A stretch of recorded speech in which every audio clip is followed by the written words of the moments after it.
Hi! Welcome to this part of my review featuring the Legend Quest Omnibus.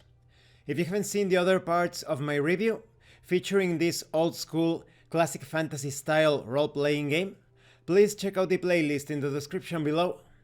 This time we are going to talk about projectiles and brawling. Projectile combat is used whenever a melee weapon is thrown or range or artillery combat takes place. The main difference between these three types of attacks are the bases used. Thrown melee weapons use strength as a base. Ranged weapons use agility. Artillery weapons use knowledge. When a defender is attacked by a projectile, parrying or dodging may still be used. Shields are effective against projectiles, but neither weapon bases nor levels may be used. Fending is likewise useless. Any melee weapon can be thrown, but most of them were not intended for that purpose. This is seen in the relatively high throwing modifiers and the low ranges. Ranged weapons and artillery weapons were intended for projectile combat, and therefore have much longer ranges and better throwing modifiers. When a weapon is thrown, the throwing modifier is added to the chance of success. If the throwing modifier is negative, adding it to the chance of success will reduce the percentage, and if the modifier is positive, adding it will increase the chance of success. The distance between the attacker and the target is determined and compared to the ranges for that weapon. If the range is point blank, then there is no modifier. If the range is short, the chance of success is reduced by 25%. The range modifiers are minus 25% for short, minus 50% for medium, minus 75% for long, and so forth. If the distance is more than the weapon's highest extreme range, the weapon cannot effectively cause damage. If the distance is less than the weapon's shortest point blank range, the weapon cannot be aimed at the target. All ranges are measured in feet. If one character tries to fire into melee combat, there is a chance of hitting a friendly fighter. You have a chart containing all of the modifiers depending on the circumstances, so that's pretty handy. It's important to note that the ranges of weapons given here are not the utmost limit of how far the projectile can travel, but instead the extent that it can travel and still cause damage. It is assumed that firing weapons into the long and extreme ranges requires arcing fire, or in other words, it depends on the weight of the weapon. Artillery combat is not an assisted task, despite the number of people or hands involved. The knowledge and skill levels of the person actually aiming the weapon are used to determine the chance of success. The other people or hands are needed to load and physically aim the weapon. Note that mounted crossbows on mono, bi, or tripods are considered to be artillery weapons. Knowledge would be used as the base, and artillery, crossbows, and the specific weapon skill could all affect the chance of success. There is also an interesting optional rule. Because of arcing issues, any projectile intended to go long ranges requires ample height, while extreme range can only be used outdoors. But you need to be mindful of trees providing cover. Then we have brawling, which is a slightly different type of combat. It involves the use of impromptu weapons. The main weapon of the brawler is a hand or fist, which normally isn't as damaging as other attacks. When an attacker succeeds in using his or her hand or fist to attack an armored opponent, the attacker will take damage equal to the struck defender's absorption rating. Game masters may opt to ignore this damage on soft armors such as leather or padded. I think this is more realistic. Ruined armor does not cause this damage. Ogres and other giant races or species have a larger, stronger hand or fist, and therefore do more damage. Any species or race with a maximum strength of 7 to 12 can do human hand damage.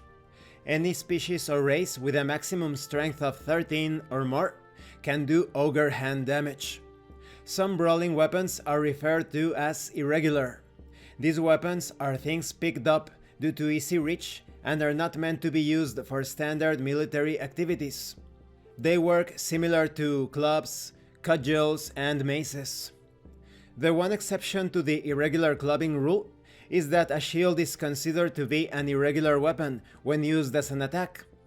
A character can use melee genre levels, shield group levels, and specific shield levels as though they were for any other weapon. Levels used to parry cannot be used to attack. Bucklers cause damage as if they were regular saps. Small shields and medium shields cause damage as if they were irregular clubs. Large shields cause damage as if they were irregular maces.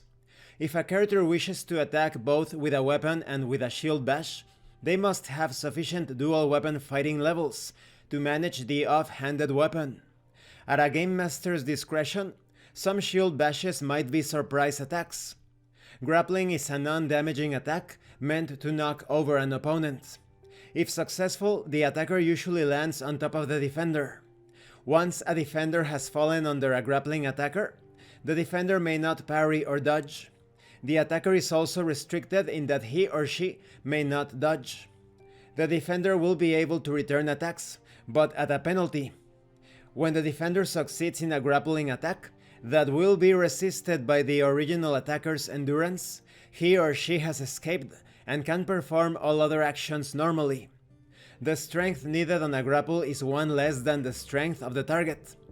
Grapples made while charging increase the attacker's strength by 3 for the determination of the strength needed. In this subsection you have a couple of interesting optional rules. The accuracy due to size rule basically determines how easy it is to hit an opponent based on size. This is also influenced by the type of weapon that you are using. The other optional rule is even more specific and perhaps a bit more nuanced. By turning sideways or profile, the target receives a bonus to their parry or dodge against all types of weapons, but not spells. Most archers fire from this position naturally. This is why in real-life situations, martial artists usually fight at an angle, trying not to expose most of their body to attack.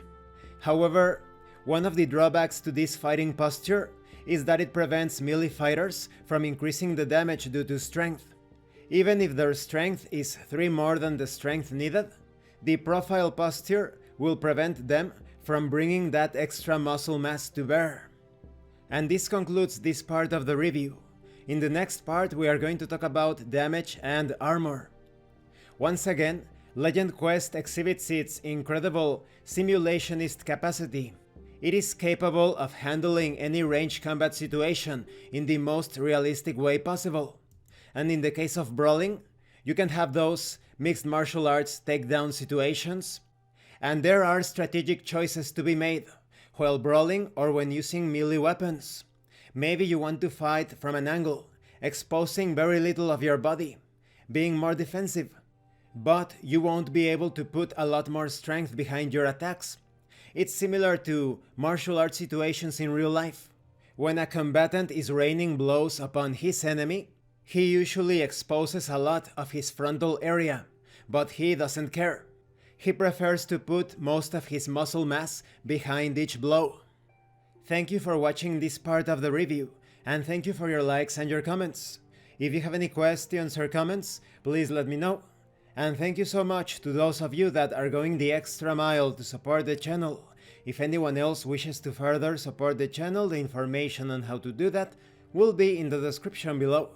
Once again, thank you, and see you later.